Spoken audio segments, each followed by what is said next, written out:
सचिव परिवहन वेंकटेश्वर लू साहब के आश्वासन के बाद हमने उसको स्थगित कर दिया था, लेकिन ना तो प्रमुख सचिव परिवहन, ना प्रबंध निदेशक, ना ही मंत्री जी के आदेश पे कोई इस पर कार्रवाई हुई और हमारी समस्याएं जैकित हैं। पहली बात तो यह है कि हमारे परिवहन निगम की बसों पर लगभग 300 करोड़ रुपया अतिरिक्त कर लिया जाता है, जो कर किसी भी उत्तर प्रदेश की गाड़ी पे नहीं लिया जाता है। 300 करोड़ रुपया सालाना अगर परिवहन निगम का अतिरिक्त कर है, जो अन्याय है, बिल्कुल कानून के खिलाफ है। दूसरा, हमारे राष्ट्रीयकृत मार्गों पे अवैध दंगा मार चल रहा है। मैं बता देना चाहता हूं कि 1978 में हमारे 27 से 28% राष्ट्रीयकृत मार्ग हुआ करते थे। उस राष्ट्रीयकृत मार्गों की घटत होते होते वो आज 7% पे रह गए, और 7% में भी दंगामार इस सीमा तक है कि हमको आय नहीं मिलती। हमारे चालक परिचालक जो छोटे कम पैसे में काम करते हैं, उनको जो है रिकवरियां करानी पड़ती है, उनको तमाम तरीके के उलावने झेलने पड़ते हैं। जबकि इसको बंद कराने के लिए ना तो परिवहन आयुक्त, ना ही एमडी, ना निगम मुख्यालय के अधिकारी, ना शासन के लोग, प्रमुख सचिव, और ना ही मंत्री जी, क्योंकि मंत्री जी की तो इसलिए कहते हैं कि मंत्री जी तो सदन में कह चुके हैं कि एक भी दंगा मार नहीं चलती, लेकिन जो सड़क पर चल रही है वो जनता देख रही है। ये तमाम चीजें हैं। दूसरा, हम जनता की सेवा में काम करते हैं, हमारे पर वैट नहीं लगना चाहिए डीजल पर। हम जनता की सेवा में, हम पे वैट लिया जाता है जो प्राइवेट अवैध संचालन को भी मिलता है उतने ही रेट में, उतने ही हमारे रेट में मिलता है। तीसरी चीज, हमारे संविदा के चालक परिचालकों का आज की तारीख में निगम मुख्यालय के समझौते के अनुसार ₹2.68 प्रति किलोमीटर भुगतान होना चाहिए, नहीं हो रहा है। हमारे 7वें वेतनमान का एरियर जो करीब लगभग 150 करोड़ रुपया होगा, वो भी नहीं दिया गया है। हमारे जो डीए है उनको करंट रेट से दिया जाता है, हमारा भविष्य खराब किया जाएगा। दूसरा, हमारे बस अड्डों को पीपीपी मॉडल पे 90 साल की लीज पे देके परिवहन निगम की संपत्ति को एक तरीके से बेचा जा रहा है। दूसरी बात, हमारे यहाँ पर जो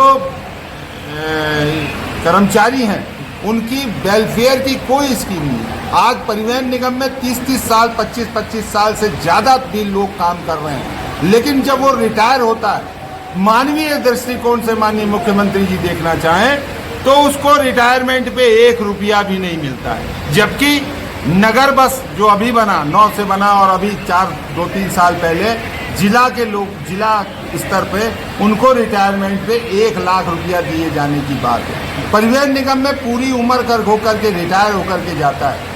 अगर सौभाग्यवश बीमा जो हमने करवाया था, अगर वो मर जाए तो सौभाग्य से उनके बच्चों को 10-12 लाख मिल जाएगा, लेकिन अगर जिंदा गया तो वो कलंक की तरह जाएगा, उसको 1 रुपया भी बच्चों के लिए नहीं ले जा पाएगा। ऐसी तमाम समस्याएं, बार बार समस्याओं का लेख दिखा जाता है, चिट्ठी दी जाती है, वार्ता होती है, मिनट्स नहीं जारी किए जाते, उस पर क्रियान्वयन। आगे की रणनीति क्या रहेगी कि प्राइवेट बिना नंबर की गाड़ियां भी, और प्राइवेट मतलब वो जो है रजिस्टर्ड भी नहीं है टैक्सी के लिए, वो भी गाड़ियां आज लखनऊ के इतने स्पॉट हैं वहां से वो चलेगी। शासन को नहीं दिखता।